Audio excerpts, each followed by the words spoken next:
It all begins with a woman who is soaked in blood. She is running away from someone as she's about to meet her. The woman is all bruised up and her face is full of blood. She's crawling in despair as someone's following her and she finally perishes. 10 years later, another girl is seen in a critical situation. Gasping for breath, she's about to perish. However, it turns out that it's just a movie being watched by two young ladies. Virginia looks at her roommate and realizes that she has fallen asleep. She goes to the bathroom and goes to sleep with her after returning. After some time, in the middle of the night, she starts to have a weird dream. She finds herself in an auditorium. She walks inside the changing room and sees someone getting married. Suddenly, she sits up from the couch, starts sleepwalking, and goes upstairs. Her friend wakes up as well and follows her up to the roof. Virginia, not blinking at all, stands at the edge of the roof. When Franny calls her from behind, she turns around and stares at her with no emotions, which confuses Franny. Meanwhile, Joseph is watching a motivational speaker. He's mending what seems like a massive hammer. Once done, he gets out of his home and starts to drive to an abandoned place. Joseph covers his face and looks at the man standing from a distance.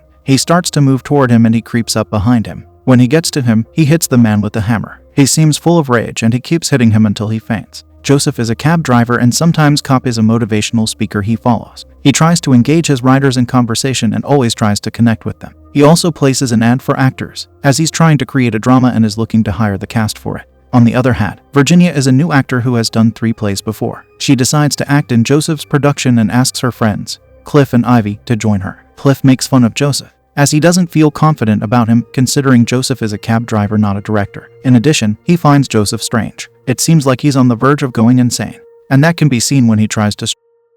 At one point, Virginia meets up with Joseph, and it seems she is starting to like him. Joseph, back in his home, searches for theaters near him. He's looking forward to renting a stage. The next day, detectives come to his door and ask about Marcus, the guy Joseph was beating earlier. He avoids the detectives by telling them that he has an interview and he's getting late. He's talking about the interview to hire a crew for the stage play. Later, after hiring the crew, he heads to the Rogue Theater. While driving, he tries to impersonate the motivational speaker he listens to. Joseph then visits Virginia and asks her if she will perform in the play. She happily agrees to take on the role. The very next day, the detectives return and tell him that Marcus has a wife and a kid, to which Joseph acts confused. They show him the picture of Joseph and his car that they found near the crime scene. They interrogate him about the pictures and ask him for the DNA swabs, which he rejects. Later, he's trying to again. Raman, one of the individuals who works with Joseph, goes to the theater. He's checking everything there, from lights to the wiring. He turns on the lights and suddenly, he sees someone moving around. When he looks into the auditorium, he sees a deceased girl standing among the seats. He switches on the lights and looks again, but there is no one there anymore. At the same time, both detectives are discussing if the murders are due to some demonic activity. Meanwhile, Raman informs Joseph about the hauntings he witnessed and asks him to switch theater. However, Joseph isn't ready to do so, and both end up in an argument. As Joseph places his cane against his neck, further showing his messed up mental state, both Ivy and Cliff enter the theater at the same time. While Joseph is still in his theater, 2 detectives check his place. They carefully enter the house,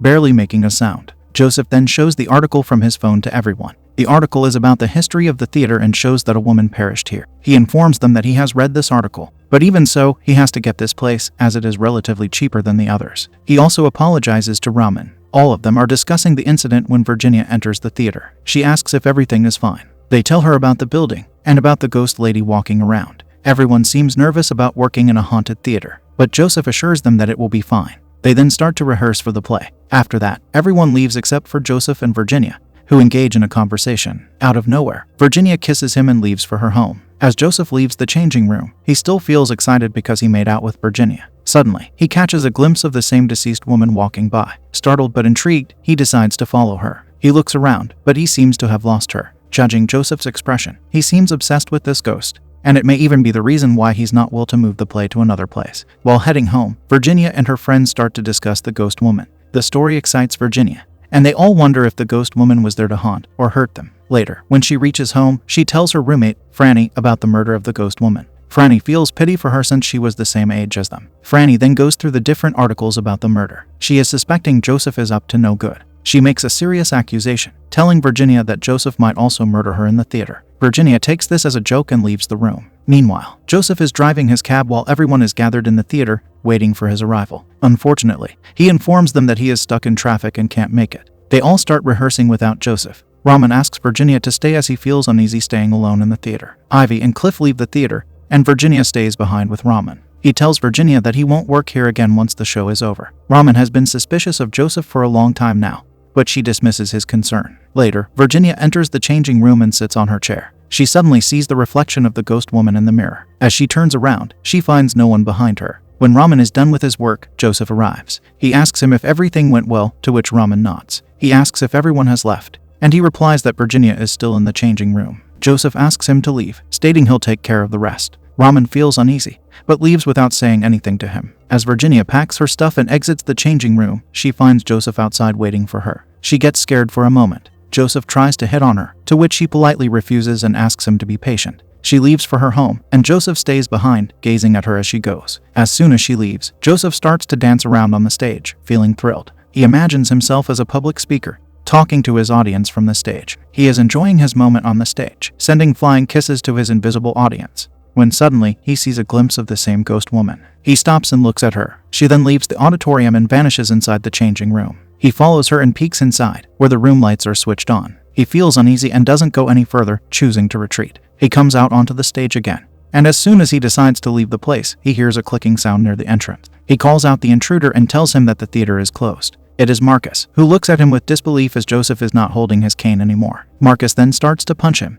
and keeps beating him until Joseph drops down to the ground. He then asks him to stand up and fight him. They keep fighting until Joseph receives a concussion. He then quickly heads to the changing room, taking his cane as he goes inside. He then hides inside the room and Marcus follows him inside. Joseph emerges from his hiding place and hits Marcus on his head. He suddenly sees the image of the ghost woman. When he wipes his eyes, she is not there any longer. He then continues hitting the man until the man perishes. Meanwhile, Virginia is spending some time with her roommate, who is reading tarot cards for her. They're watching a movie together. And again, Franny falls asleep before her. Virginia switches off the lamp and goes to sleep too. Meanwhile, Joseph is still inside the theater, cleaning the floor. He doesn't see it, but the ghost woman is standing behind him and watching him clean the floor. Virginia is having the same dream that she had seen earlier. The same auditorium appears and she walks inside the changing room, seeing someone getting married. Suddenly, she gets up from the couch and starts sleepwalking again. Her roommate, Franny, sees her and starts to follow. Virginia stands at the edge of the roof when her roommate flashes a light at her and calls her name. She snaps out of her sleep and looks behind her, just like last time. Franny is beyond confused at this point.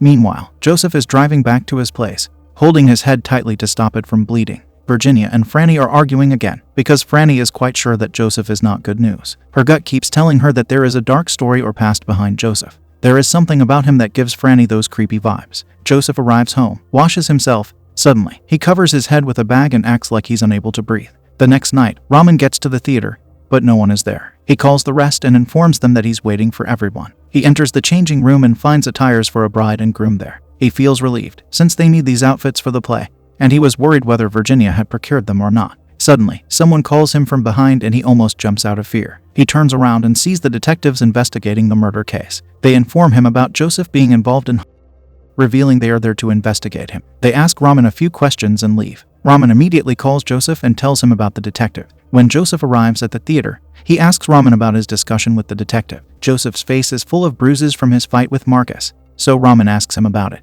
He also seems reluctant to continue the job and asks if they should call it off. Joseph doesn't respond and enters the changing room instead. He keeps staring at the bride and groom's dresses and tries to calm himself. Everything is making Joseph's blood boil, and he feels anger building up. Suddenly, Raman enters the changing room and finds Joseph in the groom's attire. He asks if he is trying to do the role, but Joseph doesn't respond. Instead, he hits him with the back of his cane. Joseph continues until the life is snuffed out of Raman. Then, he drags his body inside a separate room. While doing this, the rest of the crew members suddenly enter the theater, including Virginia. Joseph watches them from the inside as they approach the stage. They're looking everywhere for Joseph and Raman. The girls enter the changing room to get change attire. Meanwhile, Cliff is roaming around, trying to find Raman and Joseph. Suddenly, he turns around and comes face to face with Joseph. Before Cliff says anything, Joseph hits him in the face with his cane. Cliff falls to the ground, looking at him with horror-struck eyes. Joseph looks at him with eyes filled with hatred. His anger is once again taking over him. He raises the cane high above his head and hits Cliff with the final blow, leaving the man lifeless. He quietly drags him to the other room as well. Joseph knows that the girls will be back any second. Suddenly, Ivy realizes Cliff's attire is not on the rack, so she wonders where it went. She asks Virginia, to which she suggests to check the car. Ivy is pretty sure it's not in the car. However, she still goes outside to check it. As she reaches the spot where Joseph slayed Cliff, she stops and worriedly looks at the blood on the floor. She quickly turns around to call Virginia, but before she could do so, Joseph hits her with the cane as well. She goes down on the first blow. Meanwhile, Virginia is inside her room, preparing for the drama with the bride's dress on. We also see the detectives, sitting inside the car that is parked on the street. They are discussing Raman's behavior. They wonder if he is telling the truth about the hauntings of the building. However, the lady detective disagrees. As they're discussing the murders, they receive a call claiming that the murderer is a guy. With this information, they feel confident on what to do next. They immediately drive to the theater. Meanwhile, Joseph is sitting in the auditorium, holding his cane. He has moved Ivy's bloody body from the scene and is now sitting calmly. As Virginia comes out, she inquires about the rest. Joseph calmly stands up from his place without his cane and moves toward her. She looks at him with disbelief as he isn't using his cane to support himself. He grabs Virginia and tries to strangle her. As this happens, her roommate, Franny, starts to hear Virginia's helpless cries. She looks at the door and hears the voices are coming from outside. Worried, she feels something heavy on her chest. In the theater, Virginia struggles to free herself from Joseph's grasp. Franny calls Virginia, but she doesn't respond. She's still trying to escape Joseph's reach, but he's way too strong for her. After a long struggle, Virginia's lifeless arm falls to the ground. She has fainted. Meanwhile, Franny is feeling stressed. She goes up on the roof, wondering if Virginia's up there. Joseph drags Virginia's body and ties her to a chair. Joseph then stares at her furiously. He raises his hand high to hit Virginia, but he stops. He is now feeling nervous. He raises his hand again, but still can't do it. Something inside him is preventing him from doing this horrifying act. He feels helpless and irritated. Joseph puts the cane down and takes a deep breath. Amidst all the rage building up, he's still unable to slay her. He retreats and sits on the other side of the room, sitting quietly with his back against the wall. Suddenly, he looks up and finds the ghost woman standing beside him. He shakes his head, trying to make her disappear. Just then, Franny enters the theater with a rose bouquet in her hands. She promised Virginia that she would come a little early, but as she sees no one in the theater, she feels worried. When she finds Virginia tied up, she runs toward her. But before she does something for her, Joseph approaches from behind and hits her in the face. She immediately falls to the ground. Her fingers are still moving, which means she's at least alive. Seeing this, Virginia starts to cry. She keeps crying while Joseph drags Franny's body into the other room. Now, Joseph is talking to Virginia, but suddenly, Raman wakes up. It seems there is still life in him. He tries to stand up, but is unable to. He creeps forward and peeks from behind the door. He tries to see everything with his one good eye. Then he ducks and starts to come out of the hiding. He's holding Joseph's cane. Joseph doesn't realize that Raman is creeping towards him. He keeps talking to Virginia and raises his hammer in the air to hit her. But before he can do so, Raman approaches him from behind and hits him with his cane. He keeps beating him senseless, one blow after another, taking all his anger out with all the fury he can muster. After some time, he feels a little exhausted, but he keeps going. He's scared that Joseph might stand up and hit him again. Once he's confident that he's not conscious anymore, he moves toward Virginia and unties her from the chair. But before he can untie her arms, he falls to the ground and faints again. Virginia slowly walks toward Joseph and picks up the hammer. She suddenly feels anger building inside of her and raises her hand to end him for good. Thinking about all the people she cares for and what this guy has done to them makes her feel terrible. But before she can do it, the two detectives enter the theater and point guns at her. They ask her to drop the weapon. She immediately steps away from Joseph and sits beside Raman. When one of the detectives comes closer to Joseph, he realizes that he is already lifeless. Both Virginia and Raman take a deep breath, feeling relieved. Finally, the ghost woman is seen near the entrance and hides, indicating that she may have possessed Joseph and made him murder all those innocent members of the crew.